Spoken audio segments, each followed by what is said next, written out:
Leafs just locked into a playoff opponent, and I cannot believe how good the vibes are. It's really weird, isn't it? Yeah, it's a little bit different from last year when you looked like this crazy person. Did you make that yourself? Let's go! Do you have a humiliation kit? This is all I ask you to do. I'm having a great finger flick. You're allowed to show up. This team is ruining my life. I'm taking crazy pills. With you, wherever you are, welcome to LFR.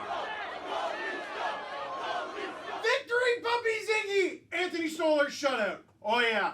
Mitch Marner, 100 points in the season. We're going to count that. That was a terrible throw from me. Austin Matthews, 400 goals in his career. And the Leafs win the Atlantic Division. Oh, no. Well, I hate that omen a lot. You're a good boy. That was an accident, right? You'll get it next time. No, that was actually made by Natalie Drake, who was at our SDPN live show in Peterborough at Shoeless Joe's the other day. Thanks, Natalie. Leafs win 4-0 over the Buffalo Sabres. Anthony Stolarz shutout again. Mitch Marner hits 100 points. Finally, Austin Matthews, 400 career goals. Nuts! And the Leafs clinch the Atlantic Division, which means in the first round, it will be the Toronto Maple Leafs taking on the Ottawa Senators, the Battle of Ontario. Ooh, that's all I want to talk about, but let's talk about this game first. It's one thing at a time. Hey! Relax! I am fired up!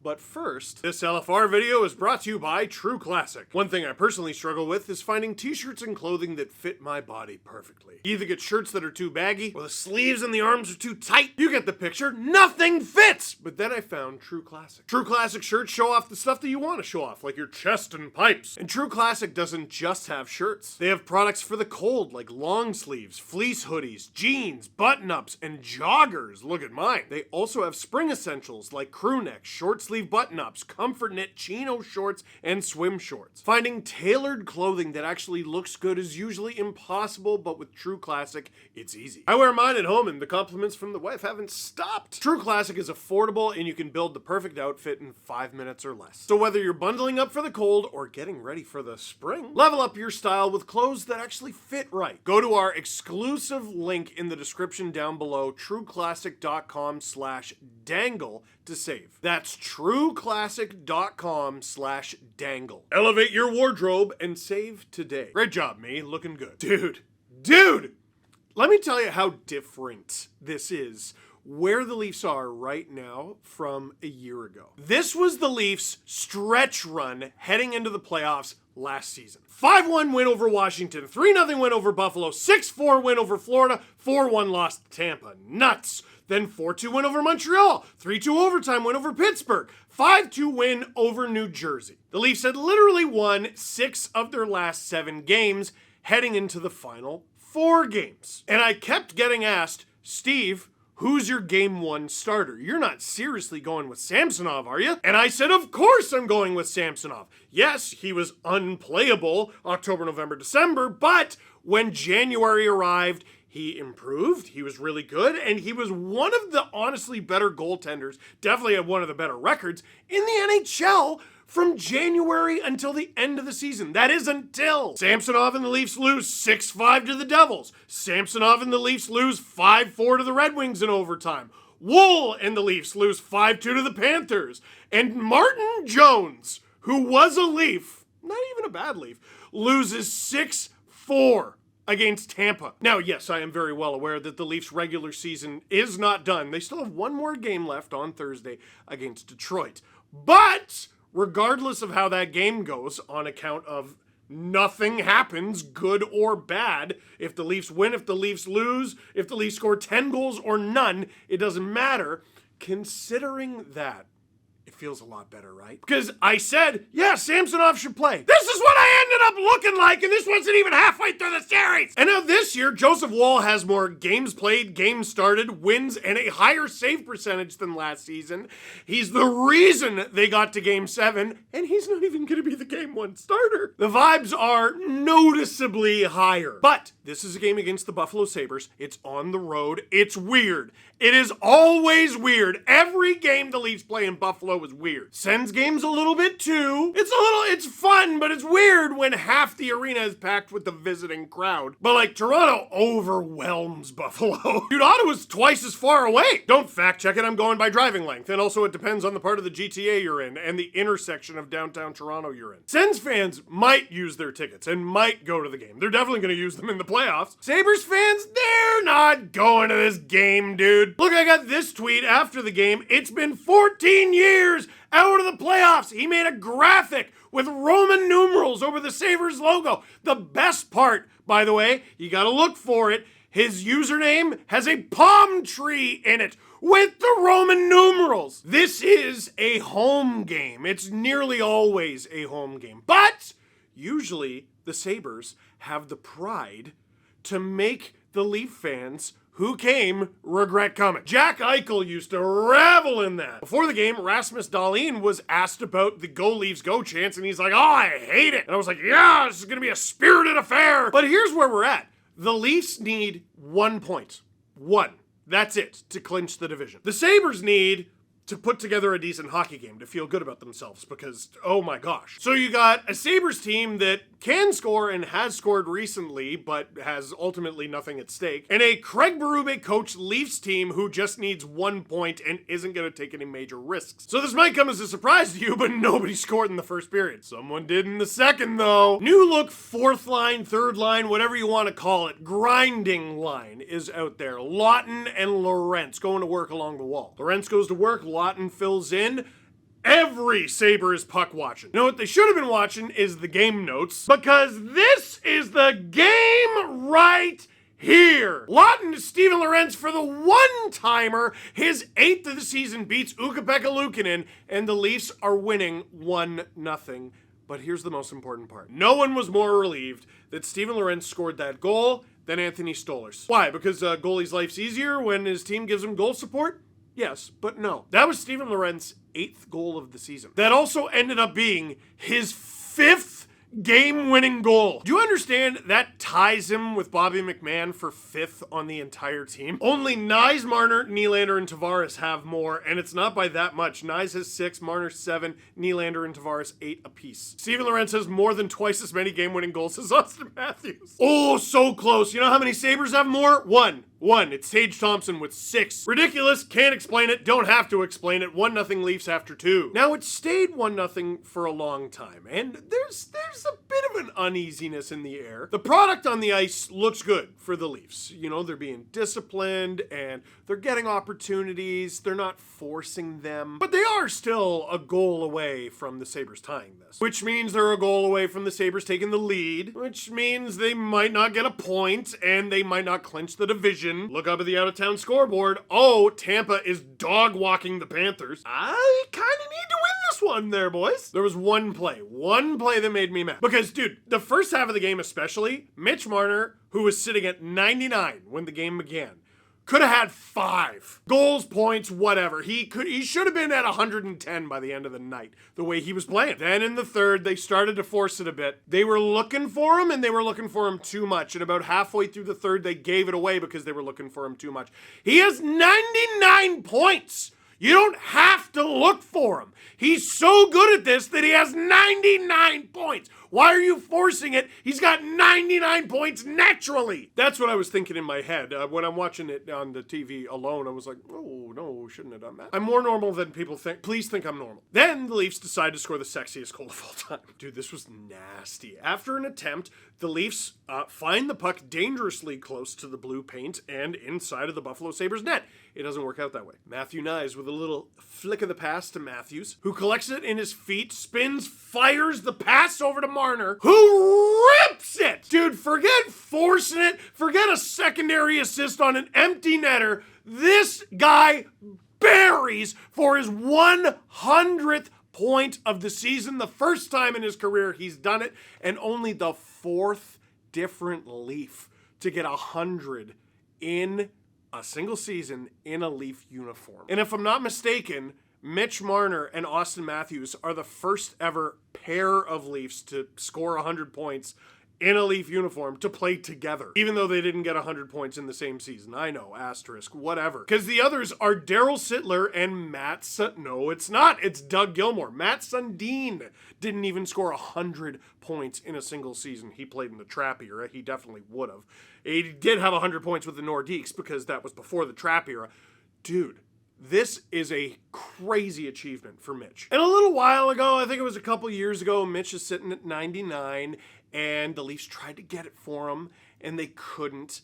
When he couldn't get it, he looked crushed. This time around, it didn't visually look like it was affecting him as much. It was something he would like to do, but eyes on the prize. Him, the whole team, everyone is eyes on the prize. So when he finally gets it, they all lose it. Knies with the huge hug. Matthews is yelling, go get the puck. All right, now they just have to close it up. Auston Matthews with the empty netter. 400 career goals. He's the 6th fastest player to reach 600. No, he's not. He's the 6th fastest player to reach 400 career NHL goals. Can I give you an idea of how dumb that is? Like how ridiculous Matthews is at goal scoring. Leon Draisaitl, okay? He might win the Hart. He might win most valuable player this year. He's going to win the Rocket. He's the top goal scorer in the NHL this season. If he wins the Hart, it wouldn't be his first Hart. If he wins the Rocket, it wouldn't be his first Rocket. He is one of the best players and one of the best goal scorers in hockey. Auston Matthews has 400 goals in 628 games. Leon Draisaitl has 399 goals in 790 games. Leon Draisaitl, who is one of the best players and one of the best goal scorers in hockey, has one fewer goal than Auston Matthews in his career in 162 more games. Not only is that so many games, it's nearly 2 full seasons. Marner on the same team as Matthews is ridiculous, and it's even more ridiculous when you realize that William Nylander is actually leading the team in goals this season. Not only is he leading the team, he's 2nd in the league. And what a way to wrap this thing. Oh, there goes Robbie. Look at him. Look at Nick Robertson scores as well, because why not? That was a pretty goal. Man, secondary assist. Holmberg with the nice feed. Okay. I wonder if David Kampf is going to be healthy. I wonder if Max Pacioretty's going to be healthy. Here's what I would say on that front. On the back end, love Mermis, love Myers. If McCabe and OEL are healthy, and I think they will be for game 1, you put them in. No questions asked. Up front? This group's cooking, dude. Nothing against Kampf. Nothing against Pacioretty. We know what both guys bring. You leave this forward group together game 1, in my opinion. IMO, IMHO. Oh, and Stolarz with the shutout. He's won 8 straight games. Yeah, no, the vibes are, oh no, no! Questions. Be honest, when Lorenz scored the first one, you knew Stolarz was getting the shutout, right? You know how the Leafs were forcing it a bit? They were trying to get Mitch one, they were trying to get Auston one. Dude, game 1... get Steve one. Set up Steve. Sorry, I like Steve. He likes Steven. Steven! Dude, give the puck to Steven. Stanley Cup champion, Steven Lorentz. Anthony Stolarz commenting on the Battle of Ontario. It's gonna be a bloodbath. Ooh, and knowing that, we're the Atlantic Division champs. Are you in? You know, you, look at you. I got to talk about this on the podcast. I got to talk about this in the series previews that we do on the podcast channel. I'm going to talk about it in the series preview on this one. I'm in. I said I'm in! People have been asking me, what do you think? It's funny how often we come back here. Now, last year we did not come back here. But here's where we are. Look at the way this team is getting saves from both guys, but definitely from Stolarz. Holy moly! Look at the defense they're playing. Carlo, the addition. Oh. Tanev. Oh. Look at how big they are back there. Oh. They've got 6 20-goal scorers. 6. And they have other guys who are chipping in as well. Max Domi is playing at both ends of the ice really well. Lawton is starting to gel a little bit. Steven Lorentz has been heating up. Kelly Yarncroke really ties the room together, man. And Holmberg has been playing with a bit of an edge. Nasty. Ooh. If they were not the Toronto Maple Leafs, if they did not have the ghosts that haunt them and shake their china cabinet and all those weird, tropes that ghosts have, they're really obsessed with messing up your kitchen and dining room. If the Leafs were not the Leafs, you would never look at the way they've played since February, since the Four Nation face-off, over the past month, the additions they made at the deadline, the camera cut me off, the fact that they are the Atlantic Division champions, they won. Oh, everyone was trying to be first. Leafs actually did it. If the Leafs were not the Leafs, you would never look at the season that the Leafs have had and said, uh-oh, this team is in trouble. This team is going to be one and done. This team is going to blow it. Now, they haven't played a playoff game yet, but I look at the Leafs. I look at what they got. I look at how they've played. I don't just look at Ottawa. I look at the whole Eastern Conference. And I like what I see. And Ottawa, my friends, it's actually good to see you. No matter how this series goes, it's good to see you. This is the way it's supposed to be. The Battle of Ontario. What do we want the Leafs to play the Panthers for? Oh yeah, we're going to have a first round series of the Sens and the Lightning. No. We get a Battle of Florida down there. Wow, that one's going to be nuts.